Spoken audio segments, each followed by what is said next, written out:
attendez, j'ai oublié un truc. Bonne année 2016!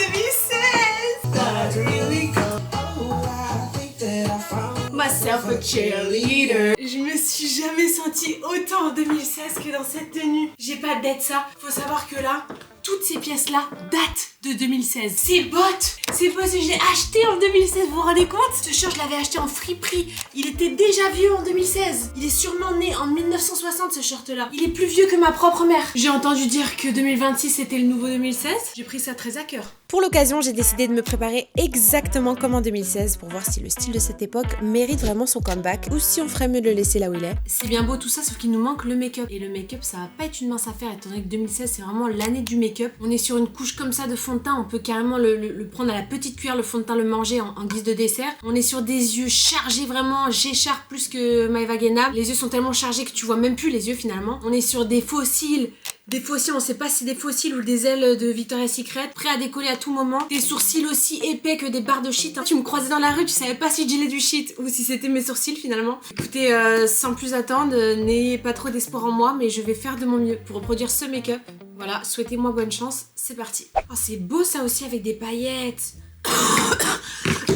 Je suis un petit peu malade, on commence mal l'année. On verra si je mets des paillettes à la fin. On va déjà commencer par faire le teint. J'applique une petite base, voilà, histoire que ça tienne. Surtout que je vais au lit après, donc vraiment c'est vraiment utile. Ah, voilà, on fait les choses bien, on fait pas les choses à moitié. Pour ceux qui n'ont pas la ref et qui ne sont pas chroniquement en ligne et qui scrollent de manière maladive et abusive, hein, comme moi, selon TikTok, 2026 serait le nouveau 2016. Je sais pas pourquoi d'ailleurs les gens sont obsédés avec l'année 2016. Apparemment c'est une des meilleures années de tous les temps. Les gens sont très rattachés émotionnellement à cette année. Je sais pas pour vous ce que ça invoque 2016, pour moi ça invoque vraiment Coachella, le début des youtubeurs, le début des réseaux sociaux aussi, on était très Snapchat, Instagram, Kylie Jenner évidemment qui contrôlait le monde, Starbucks, Bath Body Works, les brumes à la vanille, Bath Body Works. Selon TikTok apparemment c'était vraiment la meilleure année pour être adolescent. Moi j'étais adolescente en 2016, j'avais 16-17 ans. Mais moi il y a un truc qui m'énerve avec les êtres humains, c'est qu'ils trouvent toujours que les époques sont prime 10 ans après. Mais sur le moment, ils enjoy pas tant que ça.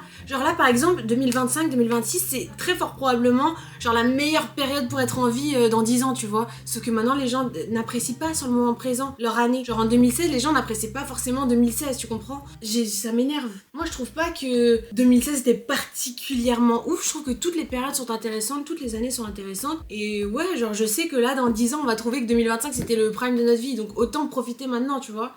2026 pour le coup. Je sais pas, moi je suis contente de toutes les années tant que je suis vivante, genre je suis contente. C'est une belle phrase.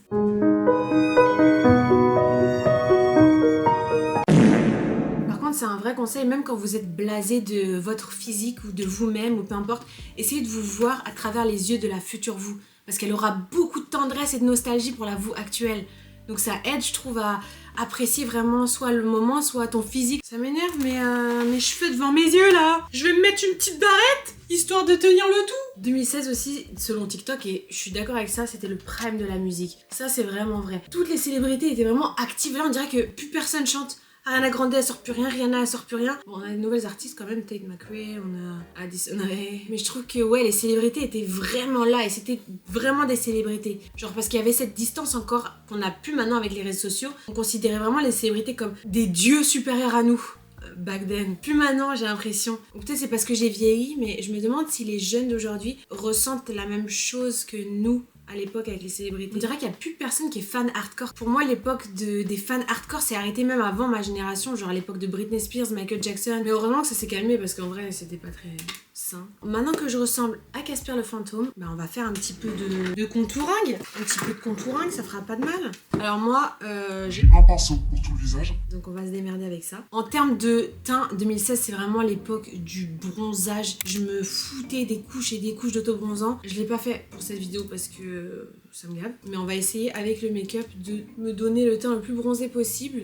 Ma palette c'est celle-là, je pense que c'est la même que j'avais en 2016 je pense. C'est la toute première palette que j'ai achetée, bon je l'ai rachetée depuis. Mais moi je suis très fidèle en termes de make-up. Quand j'ai un truc qui me plaît, j'achète la même chose pendant 10 ans. C'est la palette contour de chez Anastasia, elle est vraiment incroyable. Et elle dure une vie. Ce qui est bien c'est vraiment mon miroir est à 6 mètres quoi, de moi. Donc je vois rien. Ça me fait bizarre les gars, je viens d'avoir un frisson. J'ai vraiment l'impression d'être en 2016 avec ce truc là. Je sais pas vous, mais moi j'ai un vrai problème avec la nostalgie. Je suis une grande nostalgique. Ça me fait mal de repenser à mon passé, à mes souvenirs, même à des beaux souvenirs. Ça me noue la gorge et le cœur, je sais pas pourquoi. Je me suis un peu calmée ces derniers temps, mais il y a quelques mois de ça encore, j'étais encore comme ça. Savoir que des moments que j'ai vécus sont dans le passé, que je peux plus jamais les revivre, et puis probablement les personnes avec qui j'étais ont oublié ce moment. Ah, tout me rend folle. Tout me rend folle. Et savoir aussi qu'avec les années, les souvenirs s'effacent et tout, ça me rend folle et ça me fâche. Je déteste ça. Je vais utiliser ma petite palette périmée depuis 2016 et je vais utiliser un fard un petit peu rouge. C'était vraiment une couleur hyper à la mode, le bordeaux rouge sur les yeux. Je me demande si je vais réussir à faire ce make-up. J'ai pas fait un truc comme ça depuis des années. En fait, je pense que j'ai jamais réussi un make-up comme ça. Je le sens bien. Je le sens bien là. Mais ouais, pour revenir au passé, je suis archi attachée à mon passé, mais pourtant... c'est contradictoire parce que pour rien au monde je revis mon adolescence, genre mon enfance. La flemme de ouf, repasser par l'enfance où tu dépeins tes parents, tu peux pas faire ce que tu veux. L'adolescence où tu testes la vie, t'es perdu. Repasser par mes phases d'addiction, pour rien au monde. Pour rien au monde. Est-ce que vous revivrez votre adolescence ou votre enfance? Genre là, demain, t'as le choix de repartir à zéro. De commencer de l'âge que tu veux. Est-ce que tu le fais ou pas? Parce que ça implique aussi que tu vas faire des choix différents. Est-ce que du coup, quand tu vas atteindre l'âge que t'as actuellement, ta vie va être mieux ou pire? Non, non, non. Moi, je prends pas le risque. Après, je t'aurais pas dit la même quand j'étais super dans la fume et tout et que ma vie c'était de la merde. Là, je pense que j'aurais pris le deal de revenir en arrière pour faire des choix différents. Mais l'adolescence, c'est vraiment de la merde. Hein. Oh, pourtant, j'aimerais bien me réincarner, mais revivre l'adolescence, non, je peux pas. By the way, je sais pas si je vais être démonétisée à cause de la musique qui est en début de vidéo, mais heureusement que BetterHelp est là pour sponsoriser cette vidéo et me permettre de vivre finalement. Je me demande si j'aurais eu BetterHelp dans ma vie quand j'étais adolescente, si ça aurait changé toute la trajectoire de ma vie, mais je pense même pas parce que moi, à cette époque-là, où je me suis autodétruite, où j'ai commencé à fumer, où j'ai commencé à faire n'importe quoi de ma vie, je voulais m'autodétruire, genre. Je pense pas que quelqu'un ou quelque chose aurait pu m'arrêter. C'est pour ça que je déteste l'adolescence aussi. C'est que je voulais m'autodétruire. Genre, il y avait quelque chose d'inconscient où je voulais me détruire la vie. C'est ridicule. Après, une fois que j'étais dedans et tout, c'était trop tard et je voulais m'en sortir, mais au début, je me souviens avoir eu le sentiment que je voulais un peu la vivre cette putain de life, tu vois ce que je veux dire? Vu que j'avais pas plein d'amis pour aller faire la fête et vraiment justement la vivre cette putain de life, bah ma manière de me rebeller c'était de fumer toute seule chez moi. Ouais, bah de fumer toute seule chez moi en fait, ça a commencé comme ça. Et après, j'ai très vite regretté. Mais ouais, c'est pour ça que je déteste l'adolescence, c'est trop stupide. Mais pour revenir au sponsor de cette vidéo, du coup, BetterHelp, moi je trouve ça absolument génial comme concept, la thérapie en ligne. Donc c'est une plateforme de thérapie en ligne qui te permet d'avoir accès à des thérapeutes de chez toi, de ton téléphone. C'est une plateforme qui regroupe plein de thérapeutes, c'est des vrais thérapeutes qui sont certifiés, qui sont enregistrés à l'agence régionale de santé. Et ce qui est le plus important avec la thérapie, c'est vraiment d'avoir une bonne connexion avec son thérapeute. Alors des fois c'est compliqué dans la vraie vie parce que bah, t'es obligé de faire... T'as déjà fait les démarches pour consulter un thérapeute, puis il faut que tu refasses les démarches pour changer de cabinet. Des fois ça peut être un peu épuisant. Et avec BetterHelp, ce qui est bien, c'est que bah, en quelques clics, tu peux changer de thérapeute sans frais supplémentaires. Même si de base, t'es pas linké avec n'importe quel thérapeute. Tu remplis un questionnaire au début justement pour que la plateforme puisse comprendre quels sont tes besoins et puisse te mettre en relation avec quelqu'un qui te correspond. Et surtout, c'est sans engagement. Donc si t'aimes pas, tu peux aussi arrêter à tout moment. Si t'as envie de tester la thérapie en ligne, t'as 10% de réduction sur ton premier mois en cliquant sur le lien qui est dans la description. Je vais mettre un espèce de petit orangé en couleur de transition juste là. J'ai posté une vidéo en 2016, presque 2017, où je parle de mes goals. On va voir si je vais l'être toujours autant. Qui dit nouvelle année, dit résolution. Qui dit résolution, dit... Ok. On boit du thé vert. C'est super bon. Premier point, je commence par lequel? De perdre du poids. Et là, je veux aucun avis là-dessus. Je sais ce que je fais avec mon corps, je sais ce que je veux atteindre. Je suis en train depuis 3 jours de faire une diète. L'enfer de faire attention à son poids. L'enfer, vraiment. Je remercie l'univers chaque seconde de pas être là-dedans, à essayer d'atteindre un objectif, à essayer de faire attention. Mais quelle prise de tête horrible. Mais quel enfer. C'est un enfer de vivre comme ça, je trouve. De vivre dans la restriction. Oh mon dieu, non, non, non, je préfère être vraiment moche physiquement, avoir un corps horrible et tout mou comme j'ai actuellement, plutôt que vivre dans la restriction et... Non, non, non, non. Le seul truc qui serait bien pour moi vraiment, c'est de faire du sport, mais calculer son alimentation et ses calories et son apport de... Un cauchemar, un cauchemar. Prochain point, créer une marque. Voilà, que ce soit ma marque de vêtements, que ce soit ma marque de make-up, ma marque de make-up. Ma marque de make-up. Déjà, apprends à te maquiller, peut-être, ce serait déjà un bon commencement, non? Marque de make-up, mais n'importe quoi. Il y a un truc qui est vraiment embarrassant. À chaque fois, les gens me demandent, tu sais, à la nouvelle année, les gens te demandent soit c'est quoi tes résolutions, soit qu'est-ce que t'aimerais pour cette année et tout. Je sais jamais quoi répondre à cette question. En fait, je suis devenue hyper boring depuis ma dépression parce que mon seul but dans la vie, c'est de pas retomber en dépression. Mais c'est sincèrement ça que je ressens. Et ça en plus de ça, je suis archi stressée dans la vie. Donc ça me panique d'avoir des projets. Genre du coup, hier on m'a demandé ça, c'est quoi mes projets pour cette année? Je sais pas quoi dire. Je dis, bah rien, de vivre, de pas mourir. Je sais pas quoi dire. Est-ce que je suis la seule comme ça ou vous aussi vous vivez au jour le jour au point de vraiment pas savoir ce que vous voulez demain quoi dans votre vie? J'en suis à ce point là, ça sent le péter. J'ai aucun projet là pour cette année, je sais pas où je vais, je sais pas. Aucune idée. Ça me stresse. Rien qu'à penser au fait de trouver des projets, ça me gratte là. Devoir avoir des gros projets pour prouver quoi à qui, ça m'intéresse pas. Moi je veux juste être contente et vivre. Et faire de l'argent évidemment, c'est important. Mais genre moi je rêve pas d'être la youtubeuse numéro 1, d'être humoriste ou d'être, je sais pas moi, une mannequin ou je sais pas, une grande chanteuse. Non, l'enfer même. L'enfer d'être sur le devant de la scène. Oh non, laissez-moi tranquille. Moi je veux ma paix, je veux être tranquille, je veux pas être trop connue. Je veux juste faire suffisamment d'argent pour que ma mère soit à l'aise et que je m'achète une maison et que juste vivre tranquillement. C'est pareil, le concept des résolutions, moi je comprends pas. Pourquoi attendre un jour en particulier pour prendre des décisions dans ta vie? Je sais pas, pour moi chaque jour est une nouvelle année, une nouvelle opportunité de faire mieux ou de... Après la vie est un jeu vidéo, donc si ça vous amuse de vous faire des résolutions, tant mieux, le but de la vie c'est de s'amuser. Et là, on cut le Chris quoi. J'essaie de mettre ces fards-là. On dirait que ça marche pas. Il faudrait des grosses paillettes, mais j'ai pas ça. Ah, c'est moche. C'est horrible. Il faudrait quelque chose d'un peu plus foncé. Là, j'ai un espèce d'eyeliner pailleté que j'ai eu avec NYX. Regardez comme c'est mignon. C'est une petite sucette. Si je fais un petit trait comme ça... Je sais pas si ça a servi à quelque chose dans ce que je viens de faire là. Ça a empiré le truc là. C'est moche. J'arrive jamais à faire des cuts Chris. Pourquoi j'arrive pas à faire des cuts Chris? C'est quand même pas compliqué. Pourquoi je suis une débile comme ça, là? Je vais mettre des musiques de 2016, ça va m'ambiancer un peu. Puis évidemment, qui dit 2016 dit highlighter. Je blindais mon visage à l'highlighter. On voit rien. On voit rien du tout, là. Voilà. Surtout pas de blush, très important. Thank God you came. How many more days could I wait? I made plans with you. Oh, cette musique, elle est tellement 2016. On va faire les brows, très important, les sourcils en 2016. On veut des gros brows bien barrettes de shit. Regardez, avant après.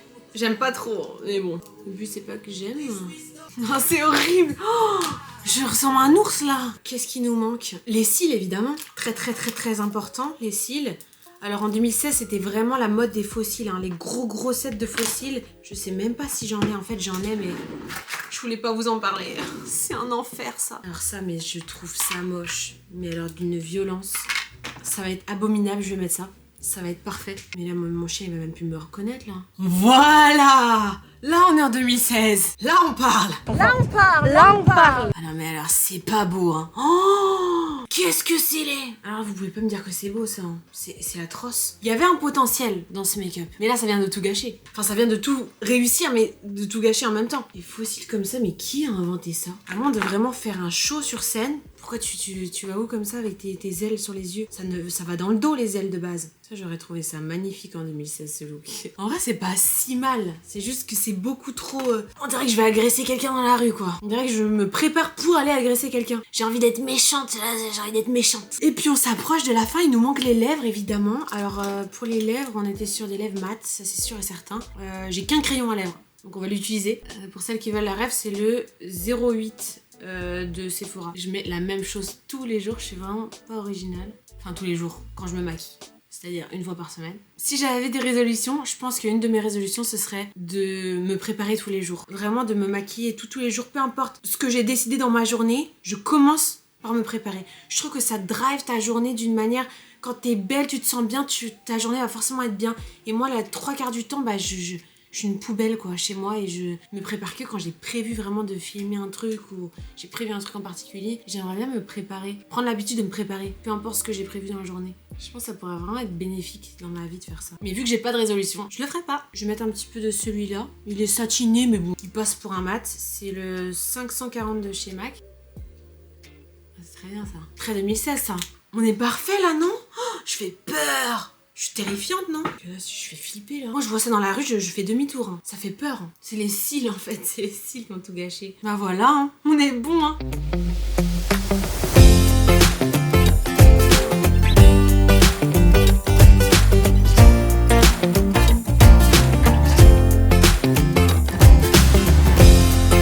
Look final, qu'est-ce que vous en dites? Oh, non, c'est incroyable, là. Hein.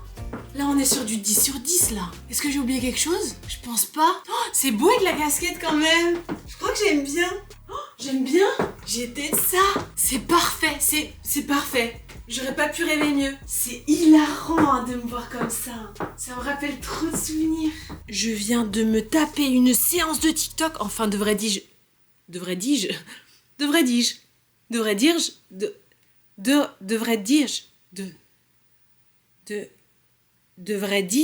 Ça se dit, non? Bref, devrais dire de Musical.ly. Je crois que je me suis habituée même aux fossiles et tout. Je suis bien là. Hein. Je trouve que ça me va bien. Je suis accro à ce look premier degré. J'ai trouvé ma voix, j'ai trouvé mon style. Dites-moi si vous validez ce petit look 2016. Pour terminer cette vidéo en beauté, on va finir sur la chanson de mon chien, la chanson préférée ou détestée, on saura jamais.